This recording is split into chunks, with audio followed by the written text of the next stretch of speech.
उसमें हमने एक दो रूल्स पढ़े थे, जिनमें से एक रूल की हमने अच्छी खासी प्रैक्टिस भी की।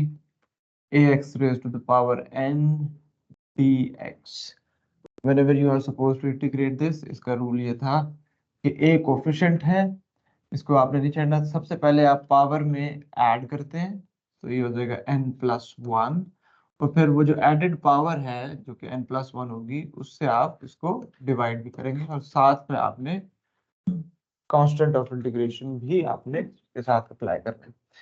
इसकी हमने कल काफी सारे क्वेश्चंस प्रैक्टिस भी किए थे। एक और रूल हमने पढ़ा था जिसकी हमने क्वेश्चंस प्रैक्टिस नहीं किए, वो आज हम देखेंगे। ax + b whole raise to the power n। अगर इस तरीके का आपके पास कोई क्वेश्चन हो तो आपने उसको इंटीग्रेट अगर करना है, तो this is how you are going to do. बिल्कुल इसी तरीके से पहले आप इंटीग्रेट करेंगे जैसे सिंपल बेसिक को करते हैं आप। तो ये हो जाएगा आपके पास ax + b, इसकी पावर में एक ऐड करना है और फिर डिवाइड कर देना है n+1 के साथ। This is not it. इसके अंदर जो बेस है, इसके अंदर ये अगेन एक इंपॉर्टेंट बात है, बेस का derivative, not the integral, base का जो डेरिवेटिव है वो आपने डिवाइड करना है इसके साथ। तो वो यहाँ पे डिनोमिनेटर में आ जाएगा, इसका डेरिवेटिव a आएगा। और ये रूल सिर्फ और सिर्फ तब एप्लीकेबल है अगर बेस का डेरिवेटिव कांस्टेंट नंबर आता है। अगर ये कांस्टेंट नंबर नहीं है तो फिर इस तरह की इंटीग्रेशन आपके सिलेबस में ही नहीं है, अगर वो कांस्टेंट नहीं आता है इसका इंटीग्रल, इसका डेरिवेटिव, ठीक है, उसकी इंटीग्रेशन अभी आपके एएस के सिलेबस में नहीं है। आपके एएस के सिलेबस में यहाँ पे डेफिनेटली वही होगा जिसका बेस का डेरिवेटिव एक कांस्टेंट नंबर आएगा। ओके, अच्छा जी, अब आगे चलते हैं, इसको देखते हैं, इसके क्वेश्चन देखते हैं यहाँ पे।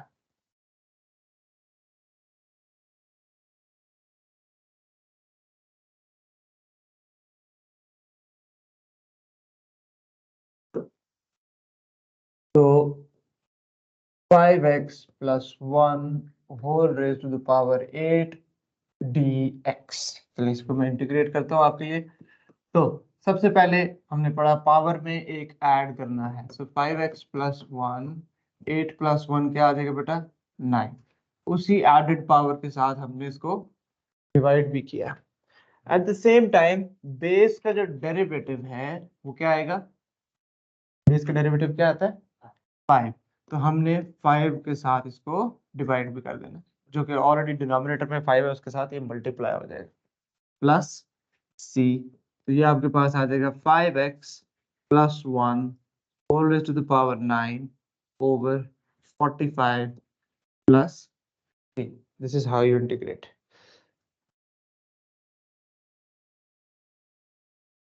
Three x - 1 whole raise to the power 4 dx। चले शाबाश, इसको इंटीग्रेट करें,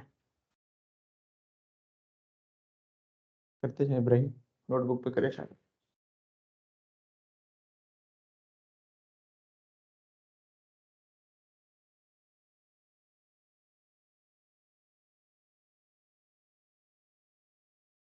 हाँ जी रिदा बेटा, अभी हमने ये क्वेश्चन किया है, वो जो कल हमने सेकंड रूल पढ़ा था होल पावर वाला, उसके फॉलो करते हुए मैंने ये क्वेश्चन अटेम्प्ट किया है। वो वाला क्वेश्चन मैंने भी आप लोगों को खुद करने के लिए दिया है।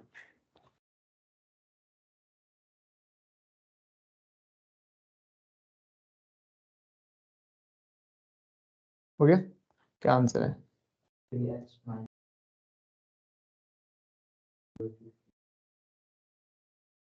3x - 1 whole raise to the power 5 over 5, और फिर बेस का डेरिवेटिव 3, तो वो दोनों मल्टीप्लाई होकर क्या देंगे, 15, and then plus C. This is the integration of this one. यहाँ तक क्लियर है? ओके, चलें जी, अभी सारे एक्टिव रहिएगा, मैं किसी से भी क्वेश्चन पूछ सकता हूँ। 1/2x + 3 whole raise to the power 2 dx, इसको कैसे इंटीग्रेट करेंगे रिता बेटा, आप बताएं।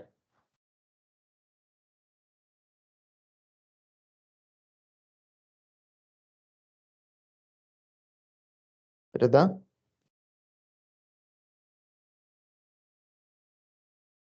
ज्यादा बच्चे आवाज आ रही है? हफ्सा आप बताएं।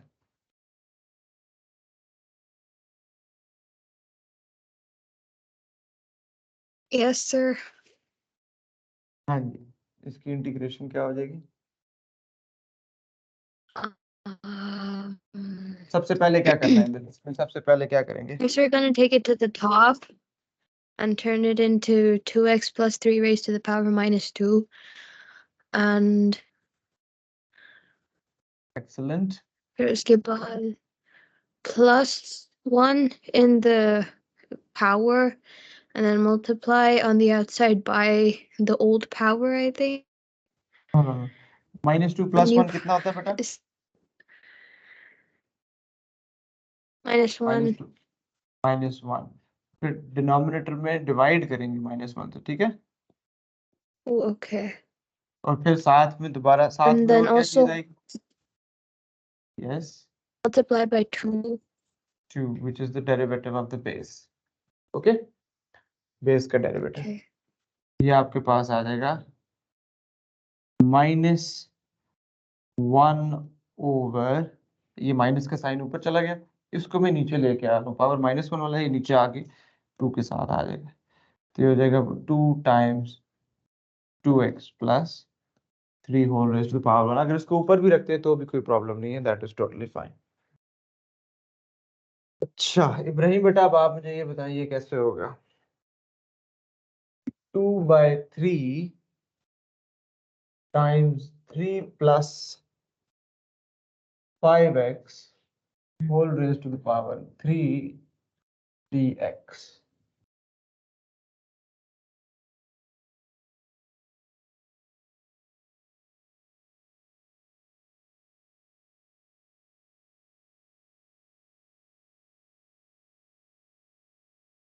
आप मुझे लिखवाएं ना, डायरेक्ट ना करें, बेशक कैलकुलेटर छोड़ दें, उसकी जरूरत ही नहीं है। क्या करूं यहाँ पे?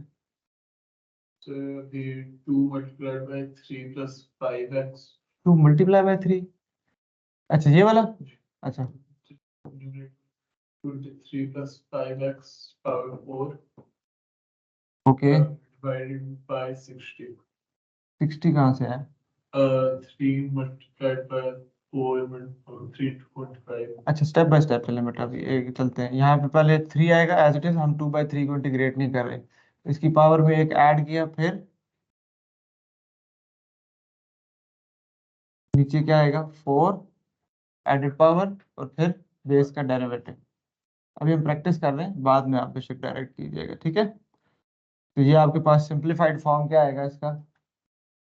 3 + 5x whole raise to the power 4 over 30 + 3, ठीक है?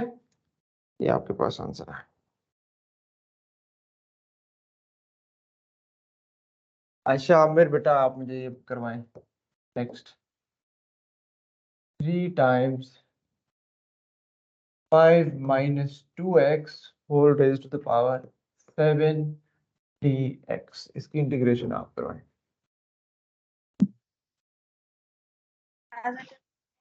5 minus 2x 3 नहीं आएगा? 3 लिख देना सर आप वैसे 3 आगे, into 5 minus 2x hmm, to the power 8 very good, divide by 8 divide by 8, multiplied by -2 शाबाश। बेस का डेरिवेटिव क्या आ जाएगा? -2। तो आपके पास फाइनल आंसर क्या बन जाएगा बेटा?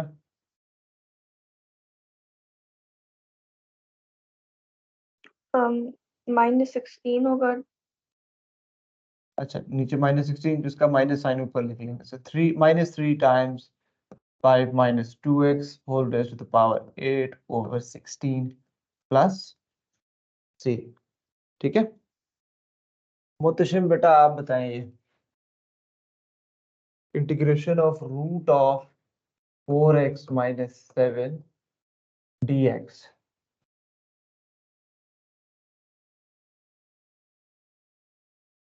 अब इसको क्या बोलते हैं?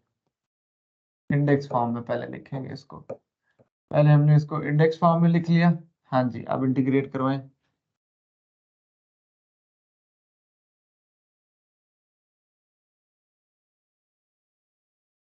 raised to the power 1 by 2 plus 1 is 3/2 divided by 3 और by 2 जो है वो ऊपर आ जाएगा। ठीक हो गया? तो फिर बेस का डेरिवेटिव 4 आ गया साथ प्लस c, दिस 2 एंड ये कैंसिल आउट हो गए।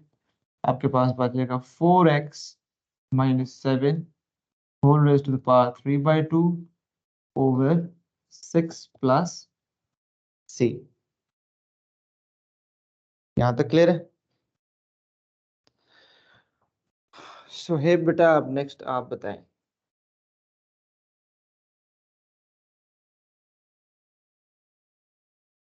3 over 2 times root of 7 minus 4x। ठीक है, ये स्क्वायर रूट नहीं लिखा हुआ, ये 2 times 7 minus 4 root of 7 minus 4x dx लिखा हुआ है जी। हाँ जी। हम्म,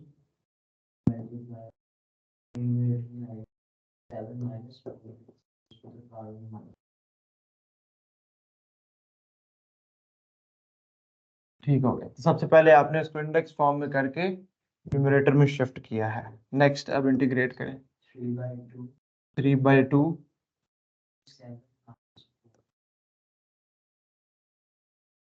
शाबाश, -1/2 plus 1 is 1/2,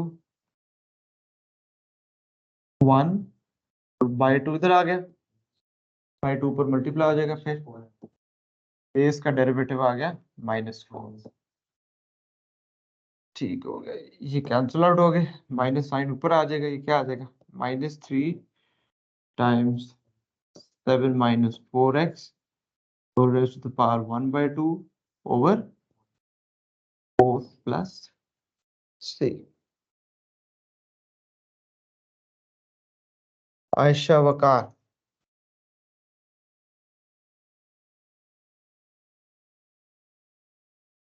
integral of x squared minus 5 plus 3 times 1 minus x whole raised to the power 4 dx।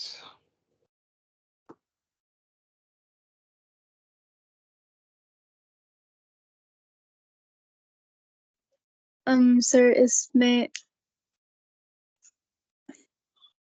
x cube over 3 minus 5x or 3 as it is, 1 minus x to the power 5 over 5 over 1 minus x5 over 5 minus 1. Sorry, 5 into 1.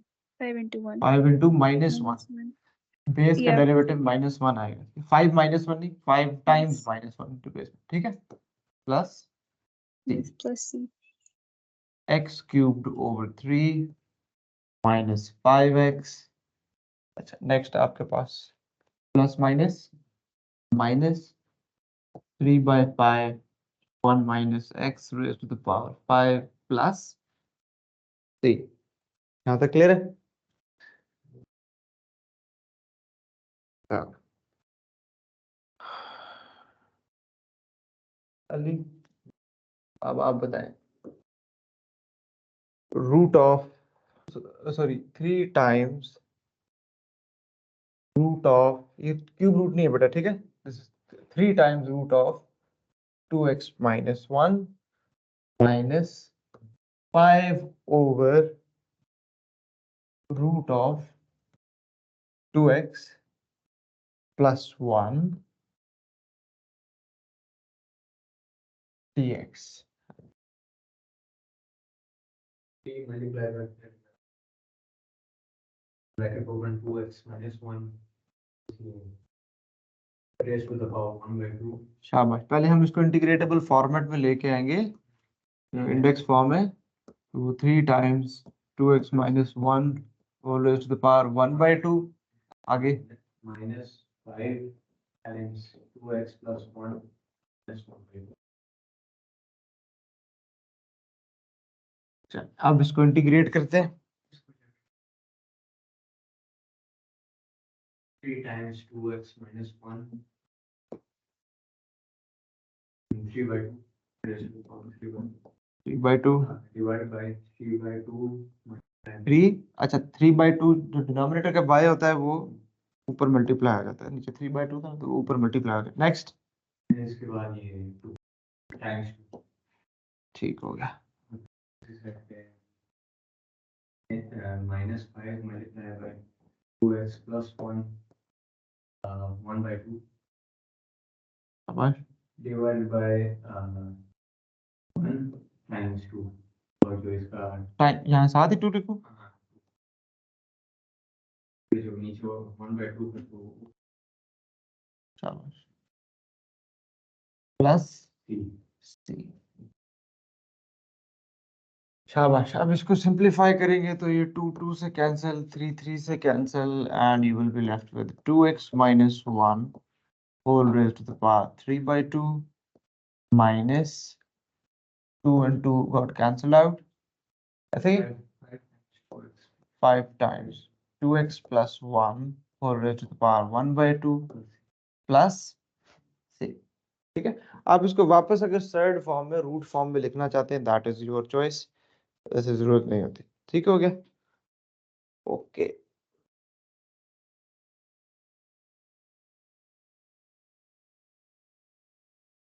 Rida, are you back? Yes. Okay. X squared plus 1 dx. Can you help me integrate this one? X squared plus 1 whole squared.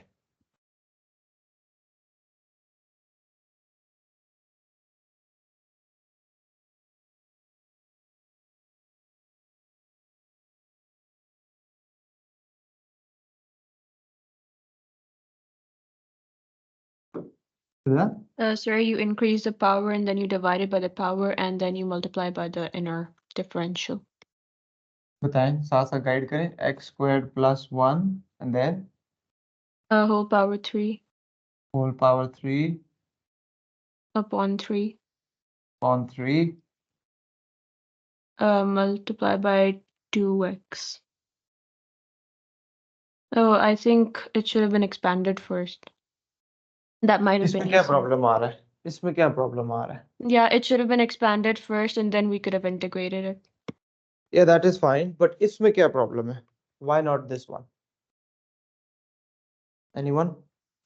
We cannot have x in the denominator. It's not the integration form. शाबाश, मैंने आपको बताया था इधर आपके पास हमेशा constant आना चाहिए, बेस का डेरिवेटिव कांस्टेंट आना चाहिए। अगर वो कांस्टेंट नहीं आता, then this rule is not applicable, this rule is not applicable. किधर लिखे थे हमने रूल्स? टॉप पे ही मेरा ख्याल है। This one, this has to be constant. If this is not constant, then वो वाला, मतलब अगर ये constant नहीं आता तो या तो find out an alternative, जैसे रिदा is suggesting that expand it.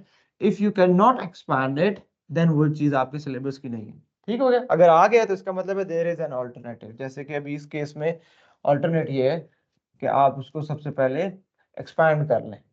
तो there is the question, so this method is not applicable है। अच्छा, अब ये इंटीग्रेट करके ना रियलाइज करें, यहां से देखते साथ कैसे पता चलेगा? फौरन से आप देखें, ये लीनियर होना चाहिए। जब लीनियर होगा तब आपके पास उसका डिफरेंशियल जो है वो कांस्टेंट नंबर आएगा। This is quadratic, the base is quadratic. तो जब ये पावर x पावर 1 होगा तब जाके उसका जो डिफरेंशियल है वो एक कांस्टेंट नंबर आएगा, अदरवाइज वो आपके पास हमेशा x की फॉर्म में आपके पास डिफरेंशियल आ जाएगा। तो अभी हम इसको इरेज करते हैं। Sir, we have to apply the a plus b whole square formula, then integrate it, then write plus c. A square क्या होगा, लिखवाएं जरा। A square plus 2ab plus B square.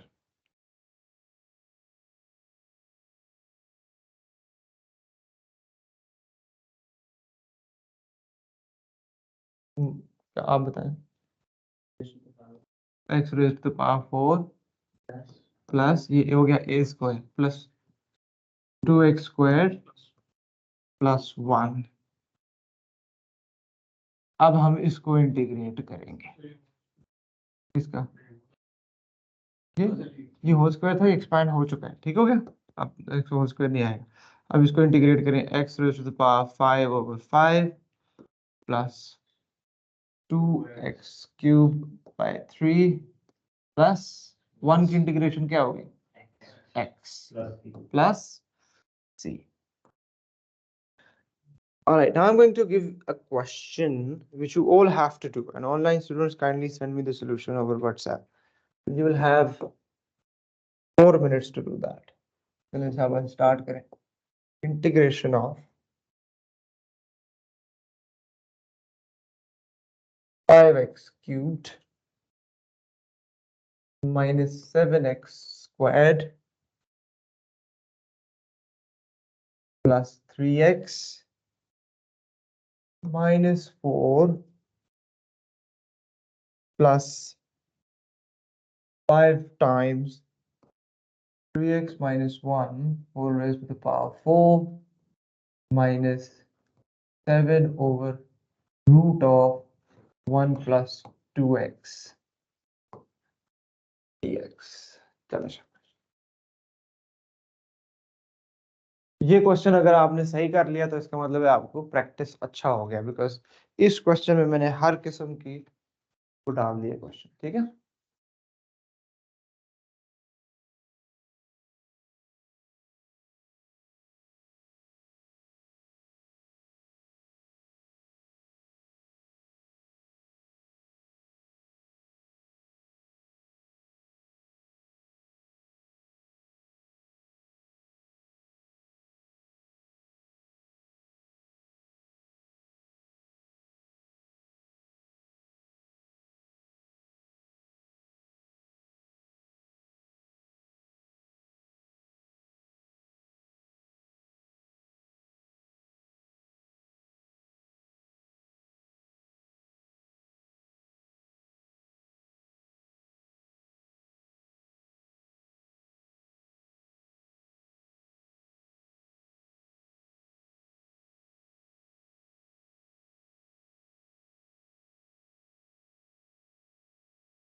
हो गया।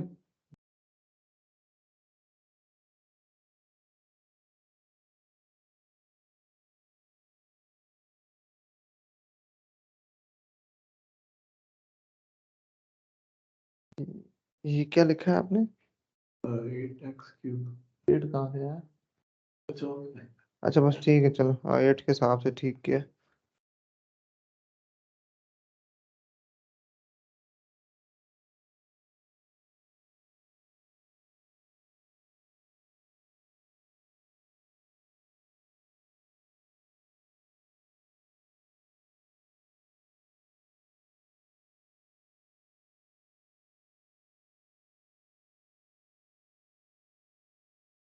शाबाश, वेरी गुड, हो गया।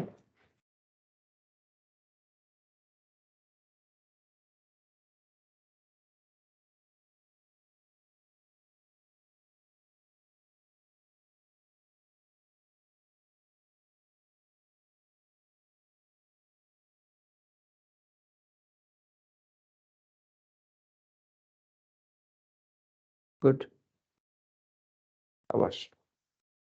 हो गया बच्चे, आपका भी हो गया?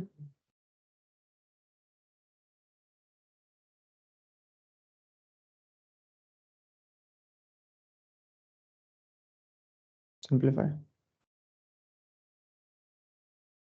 5 और 15 कटेंगे नहीं आपस में?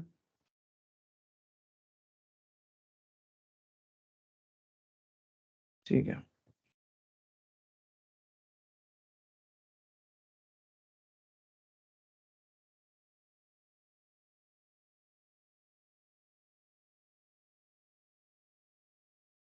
Very good.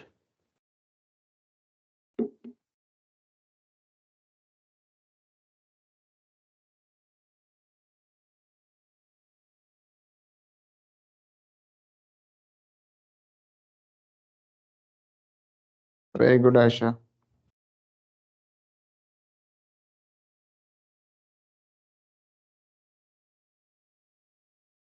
के लिए एक्सीलेंट हफ्सा, शाबाश।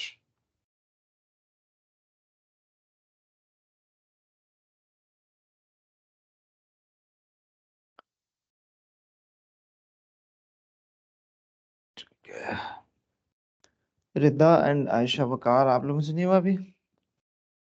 Sir, I didn't know we had to send it. Okay,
Ayesha Waqar बेटा, ये जो लास्ट वाला किया है ना, ये वाला, इसको दोबारा देखें। अच्छा,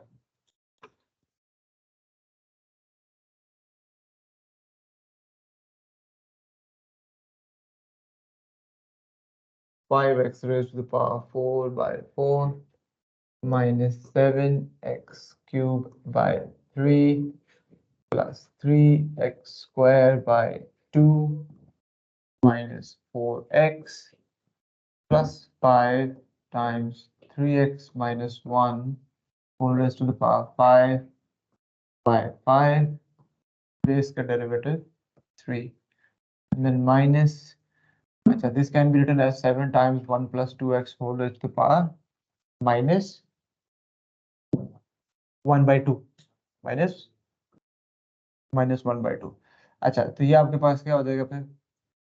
7 1 plus 2x minus 1 by 2 plus 1 1 by 2 और 1 by 2 और फिर बेस का डेरिवेटिव 2, ये 2 से कैंसिल हो जाएगा और यहाँ पे ये 5 से कैंसिल हो जाएगा। Final answer 5x plus c, 5x square power 4 by 4 minus 7x cubed by 3 plus 3x squared by 2 minus 4x plus 3x minus 1 whole raised to the power 5 by 3 minus 7 times 1 plus 2x whole raised to the power 1 by 2 plus, see, this is going to be your final answer. यहाँ तक clear है? कोई problem?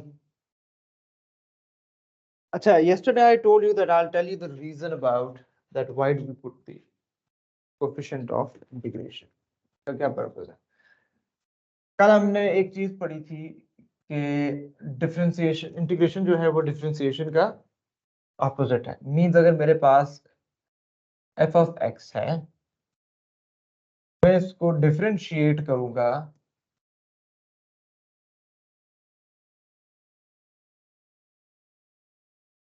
तो मेरे पास F prime of x आ जाएगा, और जब मैं एफ प्राइम ऑफ एक्स को इंटीग्रेट करूंगा तो वापस क्या चीज आ जाएगी? F of x. ऐसे ही है, ठीक है। सो इसी चीज को सामने रखते हैं। Let's suppose F of x is 6x plus 2, 6x plus 2, इसको डिफरेंशिएट करेंगे तो एफ प्राइम ऑफ एक्स क्या आ जाएगा आपके पास? जस्ट से डेरिवेटिव निकाला, डिफरेंशिएट कर, ठीक हो गया, यही है। तो हमने एफ ऑफ एक्स से उसको डिफरेंशिएट किया, एफ प्राइम ऑफ एक्स आ गया। Now let's go back from here to here.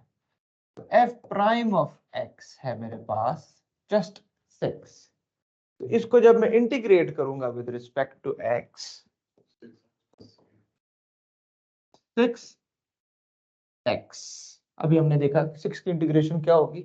6x plus c, यानी यहाँ पे कोई कांस्टेंट नंबर, अगर आप प्लस c नहीं लगाएंगे तो वो गलत हो जाएगा, यानी यहाँ पे कोई कांस्टेंट नंबर है, ठीक हो गया, जिसका डेरिवेटिव 0 आया था। तो जब हम इंटीग्रेट करेंगे तो हम c लगाते हैं, तो c इन अदर वर्ड्स आप कह सकते हैं 0 की इंटीग्रेशन क्या आ गई?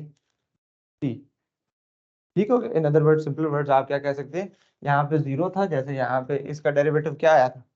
2 का 0, तो 0 की इंटीग्रेशन क्या आ गई? एक कांस्टेंट नंबर। अब वो आपको कांस्टेंट नंबर नहीं पता, ये अभी तक हमने नहीं सीखा कि ये कांस्टेंट नंबर कैसे आएगा हमारे पास। अभी तक हमने सिर्फ देखा है कि हमें यहाँ पे पता है कि कोई ना कोई कांस्टेंट है।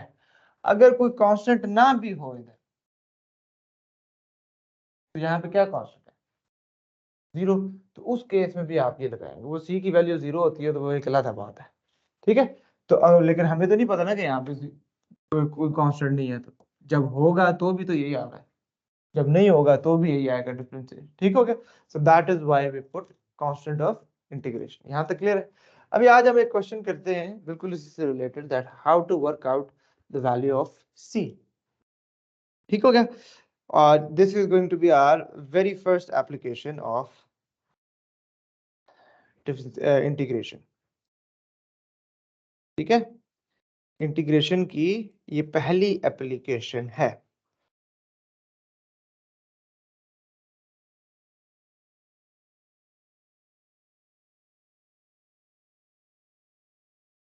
लेट्स सपोज मेरे पास एक इक्वेशन है, मैं पहले एप्लीकेशन समझा देता हूँ क्या है। y is equals to x squared minus 3x plus 7, ये आपके पास क्या चीज है? This is equation of curve, ऐसा ही है। जब मैं इसको डिफरेंशिएट करूंगा तो मेरे पास क्या आ जाएगा? dy by dx 2x minus 3, ठीक है। अच्छा, अगर आपको ये चीज दी हुई हो और एग्जामिनर आपको बोलता है equation of curve find out, equation of gradient दी हुई है उसने आपको, अगर आपको याद हो मैंने आपको बोला था इसको ग्रेडियंट फंक्शन बोलते हैं, this is a gradient function. अगर एग्जामिनर ने आपको इक्वेशन ऑफ ग्रेडियंट या फिर ग्रेडियंट फंक्शन दिया हुआ है तो आप उसको इंटीग्रेट करेंगे तो वापस इक्वेशन ऑफ कर्व आना चाहिए। तो जब मैं इसको इंटीग्रेट करूंगा तो integration of dy by dx with respect to dx is equals to integration of 2x minus 3 with respect to x। तो यहाँ पे आपके पास आ जाएगा y is equals to 2x square over 2 minus 3x plus c, ये किससे cancel हो गया, और आपके पास आ गया y is equals to x squared minus 3x plus c। अब c की वैल्यू नहीं है इसमें हमारे पास, ऐसा ही है ना। अब हम एक क्वेश्चन आपको बताता हूँ ताकि हम उससे रिलेटेड क्वेश्चन फाइंड आउट कर सकें। For example question is dy by dx is equals to 6x minus 7. तो एग्जामिनर आपको कहता है find equation of curve passing through 2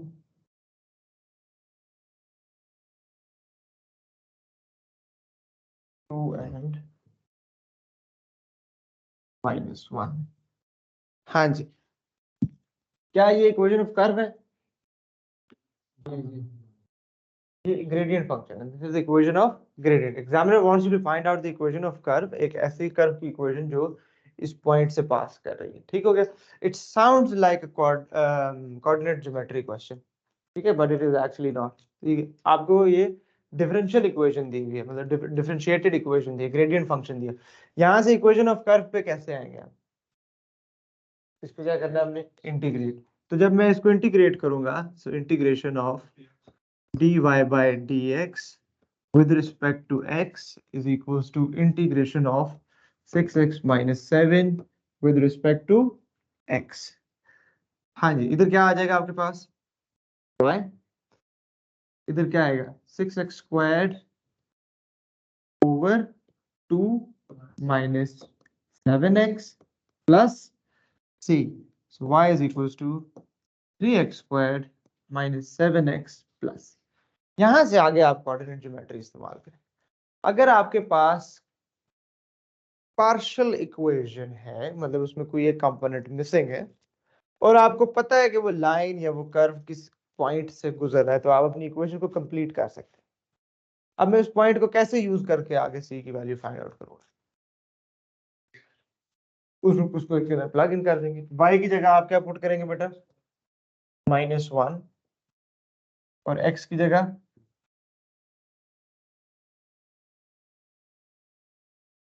यहाँ से c निकल आएगा आपके पास. तो c आपके पास हो जाएगा -1 -12 प्लस 14. कितना आता है? 1. 1 आ रहा है. 1 आता है. -1 -12 -13 प्लस. तो therefore equation of curve is going to be y is equals to 3x squared minus 7x plus 1. यहाँ तक क्लियर? तो क्वेश्चन dy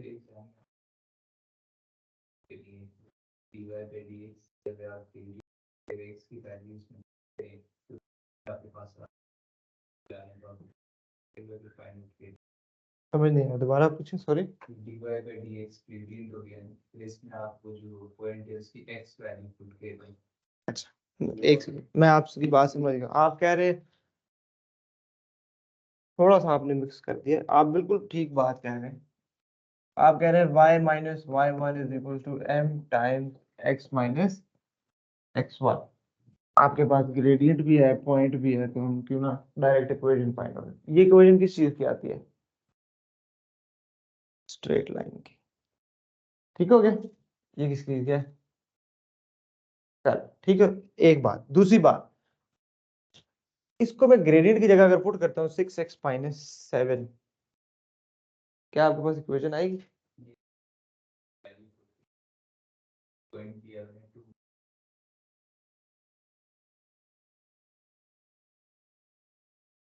ग्रेडियंट. अच्छा, आप कह रहे हैं उस पॉइंट पे जो इसके अंदर आप इक्वेशन फाइंड आउट कर रहे हैं, करें जरा. हो सकता है उससे answer. I am not sure, मुझे अभी समझ नहीं आ रहा. आधा सवाल समझ में आया आपका. चेक करें जरा, आता है उससे?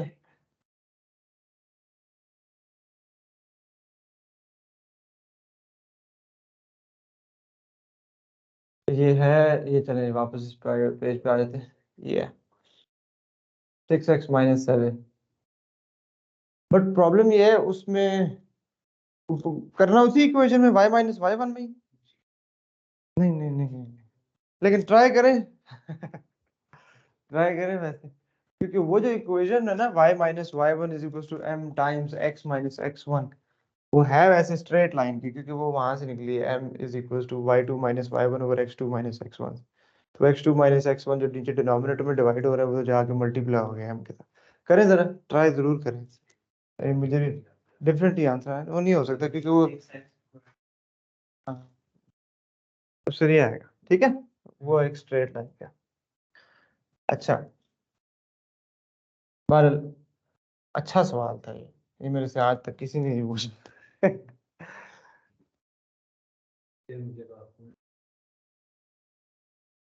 कर्व याद रखें आप, कर्व वो लाइन का है, ठीक हो गया। इवन कोऑर्डिनेट ज्योमेट्री में भी हमने कर्व की इक्वेशन ऐसे तो नहीं फाइंड की थी कहीं पे भी। अच्छा, अब एग्जामिनर आपको कहता है F prime of x is equals to 2/3 times root of 2x plus 1. This is not cube root of 2x plus 1. This is 3 times root of 2x plus 1. ठीक हो गया। और साथ ही एग्जामिनर आपको कहता है कि f of 4 is equals to 3, और साथ क्वेश्चन पूछता है एग्जामिनर के find f of x। Exactly same as previous question, बस लिखने का अंदाज उसका एक बदल गया।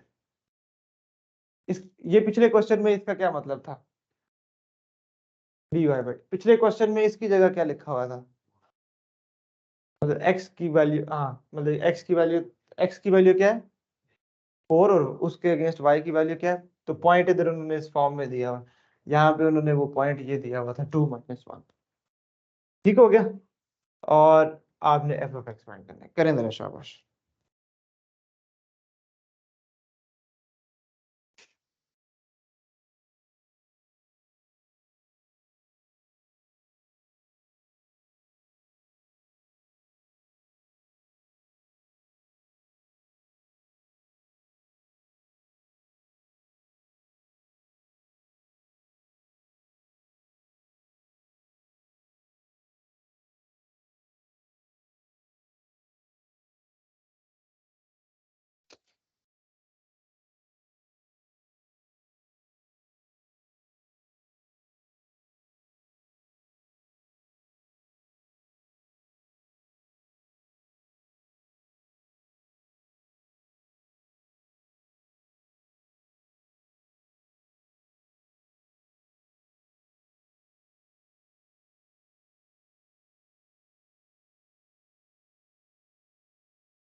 अच्छा जी, तो सबसे पहले इसको इंटीग्रेट करेंगे।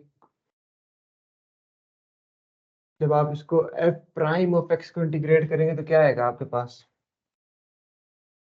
है बेटे, नहीं, f प्राइम ऑफ x की जगह नोटेशन क्या आएगी? f of x। ठीक है, इस तरह इंटीग्रेशन करने के लिए 2/3 2x प्लस 1, ये ऊपर जाके -1/2 था, -1/2 प्लस 1 कितना हो जाएगा? 1/2, 1/2 इधर आ गया, और बेस का डेरिवेटिव क्या आता है? 2, ऐसा ही है, प्लस c, ये 2 से कैंसिल हो गया, और आपके पास आएगा f of x 2/3 2x plus 1 और raise to the power 1/2 plus c, ये आपके पास फंक्शन है। f of 4 is equals to 3। f of 4 का मतलब है इस फंक्शन में x की जगह क्या पुट कर देना है, और इस पूरे फंक्शन को किसके इक्वल कर देना है? y की जगह 3, x की जगह 4। ठीक है, तो ये आपके पास हो जाएगा बेटा p इक्वल्स 2/3 2 times 4 plus 1 whole raise to the power 1/2 plus c। ये क्या आएगा? 9 9 का 3 3 3 से कैंसिल हो गया, 2 बच जाता है, तो 3 - 2, इधर से भी 1 आ रहा है आंसर बेटा, इधर से भी 1 ही आ रहा है।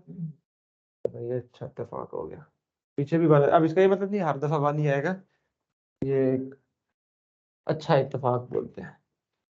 ठीक है, तो फाइनल इक्वेशन जो फंक्शन बनेगा f of x is equals to this plus 1।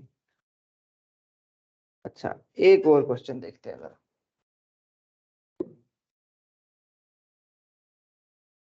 कल कर लेंगे, चलो ठीक है।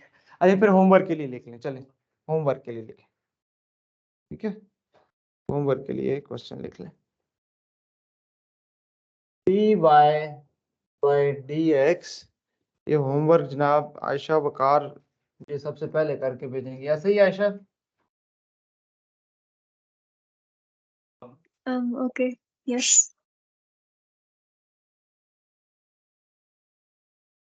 पिछले क्वेश्चन में देखो बेटा, इसमें x की जगह क्या पुट करना था, पहले आप मुझे बताइए, ये आपका ठीक आया? अच्छा, x की जगह क्या पुट किया आपने? की जगह मैंने 4 टाइम्स 2 8 प्लस 1 9 का स्क्वायर रूट 3 3 कैंसिल, पीछे क्या बच गया? 2 2 बचता है ना नहीं पीछे? सर, 2 पीछे भी 3 तो देखिए ना, सर जब इंटीग्रेट इसको करेंगे तो ये इंटीग्रेट हो चुका है, सर इंटीग्रेट करेंगे तो नीचे 1/2 डिवाइड नहीं होगा। ये किया था ना, 1/2 ये ऊपर चला गया, ये बेस का डेरिवेटिव है। अच्छा, ये होमवर्क लिखे हैं, dy by dx is equal to 8x cubed minus 6x squared plus 2x minus 3। Question is find, Yusuf आज खामोश रहे, यूसुफ भी मुझे सबसे पहले भेजेंगे होमवर्क करके, ऐसा ही है? Find equation, yes sir, yes sir. find equation of curve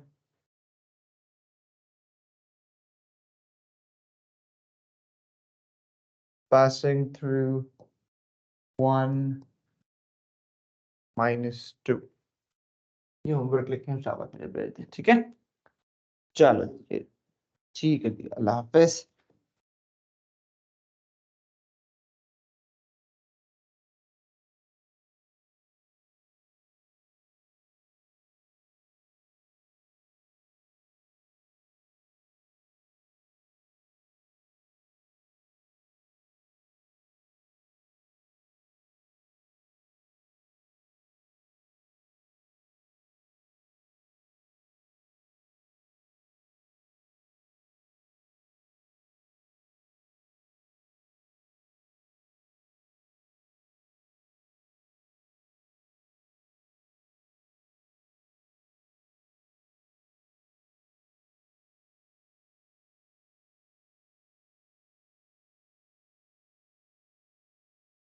okay ji, Allah Hafiz.